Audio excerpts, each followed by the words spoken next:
আসসালামু আলাইকুম রহমতুল্লাহি ওয়া বারাকাতুহু। একটা কমেন্ট কোশ্চেন যে প্রত্যেকদিন আপনার শরীরে কতটুকু প্রোটিন দরকার। ফর এক্সাম্পল, আমি আজকে সারাদিন আপনার মনে করেন সকালে এক মুঠো বাদাম আর 8টা সিদ্ধ ডিম আর সাথে কিছু চিজ, যেখানে আমি মনে করেন 60 গ্রামের মতন প্রোটিন পেয়ে গেছি। আর দুপুরে আমি যেহেতু সাগরের উপর ছিলাম, আমার কি দরকার স্টে হাইড্রেট থাকার জন্য আমি 2টা ডাব নিলাম আর সম্পূর্ণ ফল ফ্রুট, যেখানে মনে করেন ডাবের পানির মধ্যে আমি এনাফ পটাশিয়াম, সোডিয়াম, ম্যাগনেসিয়াম পেয়ে গেছি, অ্যান্টিঅক্সিডেন্ট ছিল। তো সারাদিন আমার হাইড্রেট থাকার জন্য ওইখানে এনাফ কিছু ছিল।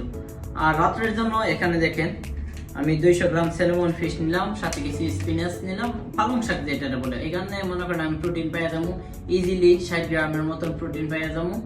আর তো ওইখানে 60, এখানে 60, 120 গ্রাম। তো আমার ওজন 60 কেজি, আমার 120 গ্রাম প্রোটিন দরকার। তো আমার এখানে 120 গ্রাম প্রোটিন হয়ে গেছে। তো আমার সারাদিনের জন্য এনাফ।